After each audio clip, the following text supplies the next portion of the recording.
Wiz.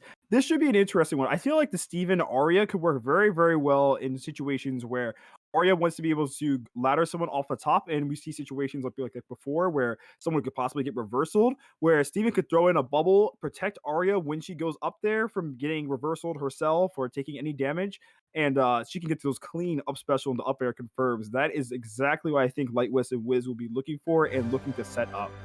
Yeah, like this team comp terrifies me. I've always thought, you know, both these characters have such insane vertical KO potential that when you have, you know, two of the best teamed up with each other, it's just, it's frightening. You already see 50% near the top of the stage already. They get like one more read there and you're dead.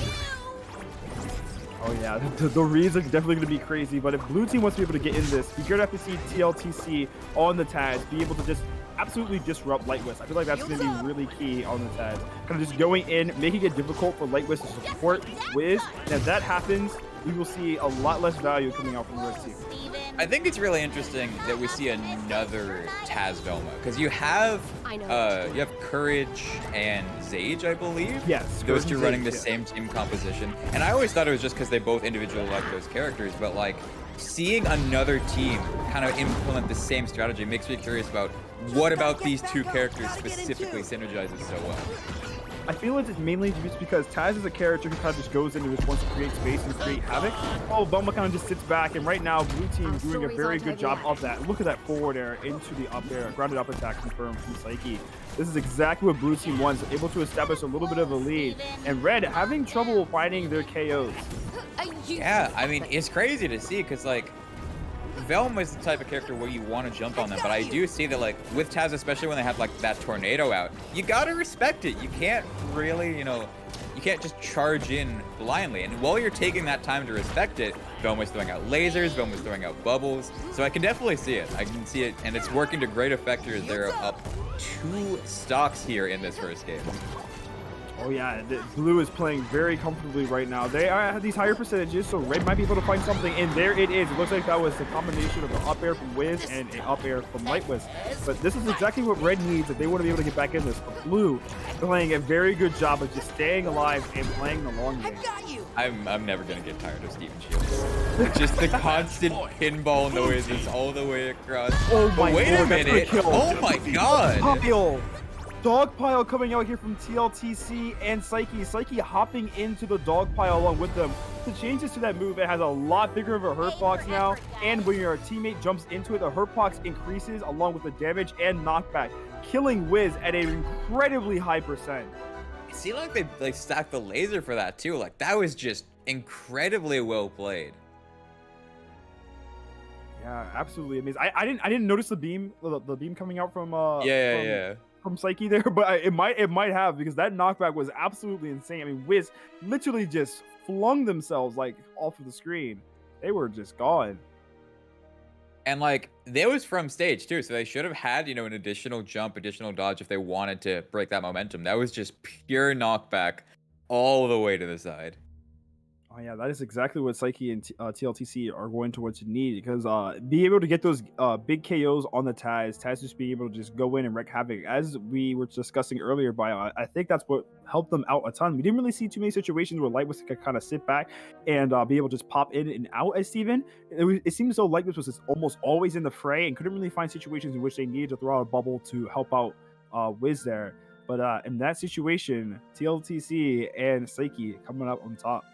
That's the thing about Arya Steven is I feel like it's going to be such a volatile comp. If they can find the right opening, if they can find their way through the Taz and get those sort of setups near the top, like you're not safe at any percent. But if they can't, then it's just like so difficult for them to do anything. So sure, it was, you know, 3 stock differential in that first game, but I think that doesn't mean that's how the rest of the set is going to play out, because again, all they need is that one opportunity, that one step into the Arya dagger near the top. You know, Steven, a character who on his own almost kills individually off the top. So if he can get that set up properly, then I think we'll be good.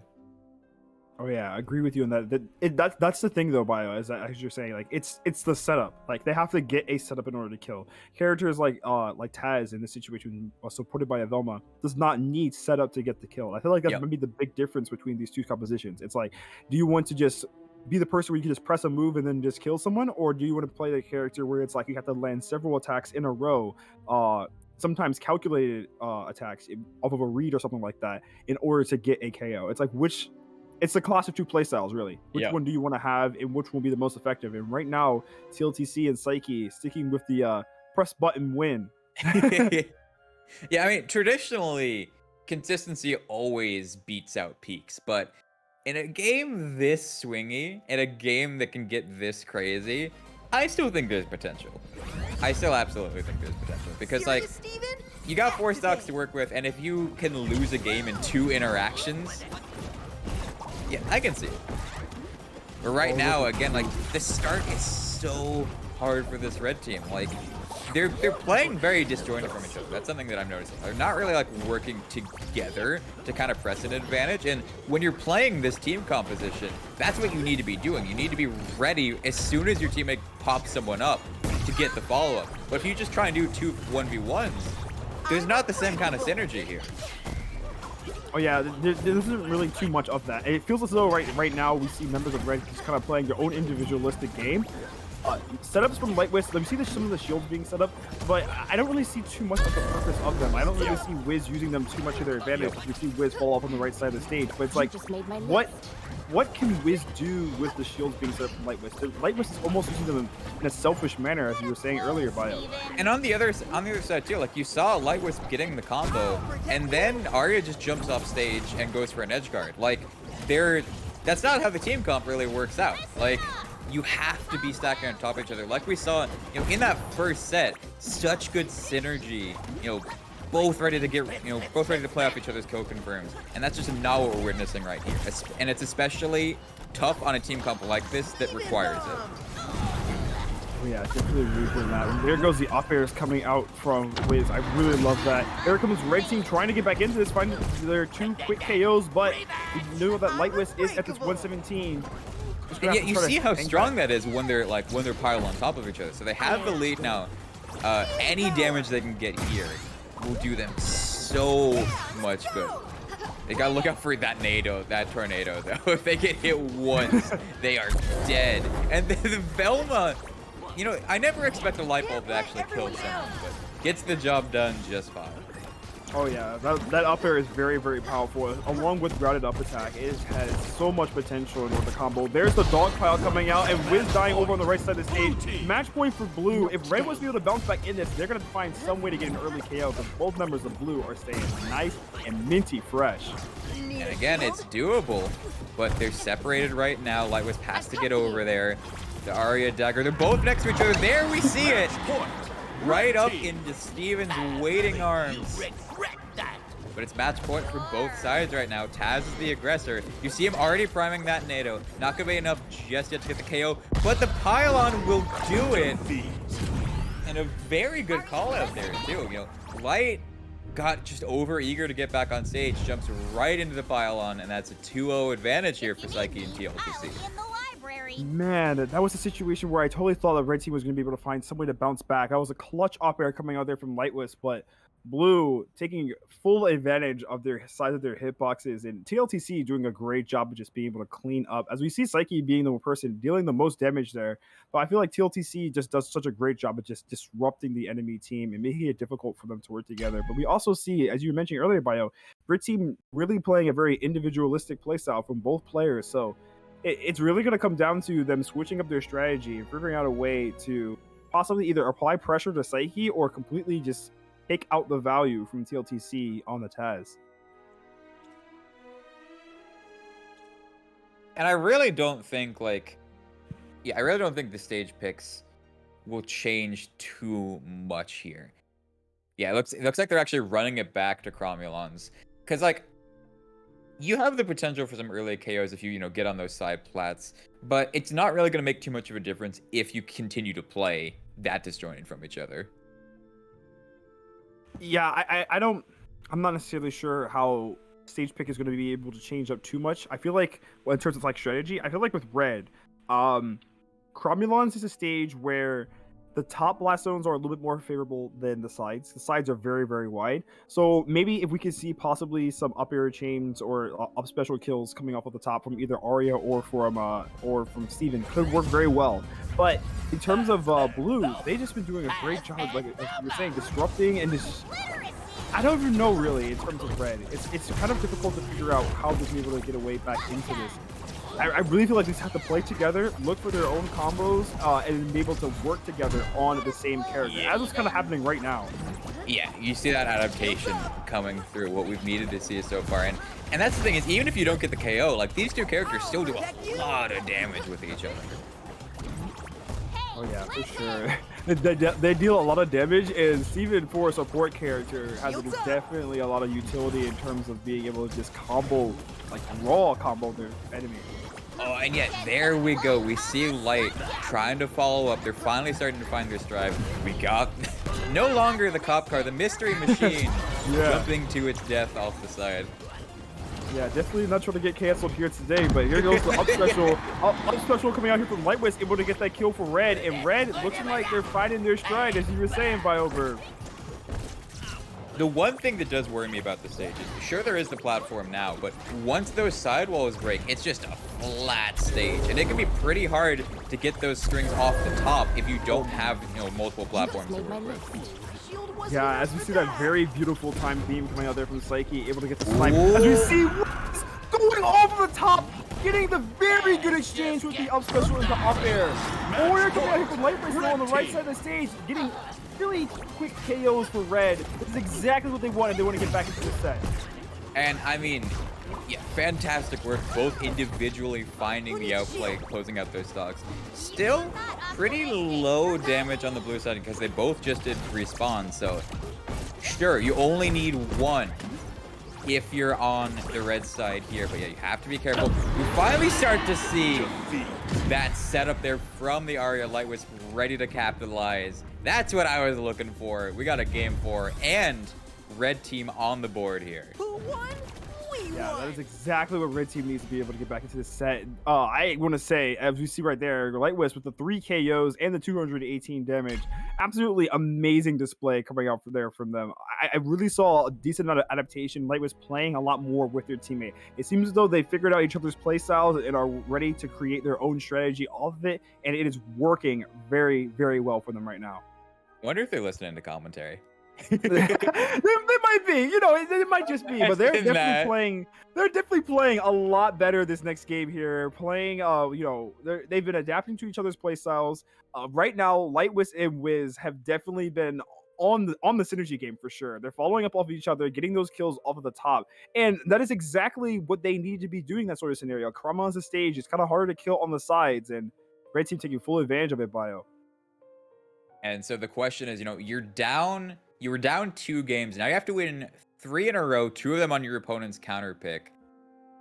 Again, like, having a smaller top blast zone does help, but because of how this team comp works, I really think the stage doesn't matter too much in the grand scheme of things. Like, if they get the setup, you're just dead. That's the nature of Arya as a character. Is if she's able to find that opening, you're gone. Oh yeah. As we see blue looking for their own opening over on the left side of the stage. That could have been crucial right there if that side special landed. Right now, members of red looking for those juggle scenarios here yet again. And the main thing I've noticed as well is the start of these games has gone so much better for the red side. Where previously, like, they would be down so far before things even began, and they had to, try and fish for things. Now it's much more even, feeling much more in control, and they're not as pressured as they were previously. Yeah, for sure. Oh, I love. Oh, the mystery machine coming in, able to lock up LightWhisp. LightWhisp able to get away in this situation. Dogpile here coming out from TLTC. This is a situation I feel like right now, red is doing a really good job of just isolating members. Like, we don't really see too much of a cluster happening. It's like they pick a target, they select on it, and they're just doing combos galore, especially in those situations where we see the up airs being set up from Wiz, and then LightWhisp able to get the up special off the top. That is a second mystery machine without any stocks taken here. fantastic job from Saiki, just constantly gathering the evidence. And look at this offstage setup. Beautiful work. 2 stocks down the drain. Yeah, Velma throwing out those glasses with the down air. Definitely need to be able to watch out for that move. It has high knockback, but here comes LightWhisp, able to respond off of an initial setup from Wiz. This is what Red needs. Up air coming out here from Wiz. Red team getting right back in this. And no extra credit. That's the important thing here. Basically dead even. It all comes down to who can get this first opening. Who can build that lead the most. We see the dagger onto Velma, and not able to actually get too much off it, but the damage and positioning, they will take all the same. Very good shield timing coming out there from LightWhisp. I love the bubble shield being applied on the Wiz when all that damage was coming out there from the Taz, able to help them out and assist. Right now, Wiz trying to get back to the stage. Both members of Red getting locked over on the left side of the stage. Blue putting on some great edge guarding measures right now. TLTC, he wants that tornado. You see him constantly going for it, constantly fishing for it, trying to find one opportunity. But Red Team's doing a really good job of respecting it. They're acknowledging that that is the win condition on the blue side and just not opting into interacting with it. That's exactly what you want, being able to just counterplay around your opponent. If you know they're looking for a setup, think around it. And right now, Red doing a great job of just staying mobile. They know TLTC wants this tornado, able to connect with the LightWhisp, and there goes the KO. Match point for Blue. Oh, and immediately answering back again. We see the Arya being the member at high damage. You do have Steven's shield to help you out a little bit, but if you get hit in one moment when your teammate isn't ready to cover for you, that's it. Let's see, because right now, Red, we can see that Wiz sitting at 107 on Arya. You need to be careful here. Here comes the down at the shield, saving. The shield! There goes this right now from TLTC, able to get the kill. The shield being set up when LightWhisp there was able to survive and help them out, but unfortunately, they bounced right into a Cat's tornado. Yeah, I mean, with that amount of knockback, they may have been able to dodge out by the end, but because the shield was right there, it lined up for the tornado perfectly, and that is a 3-1 here for Saiki and TLT.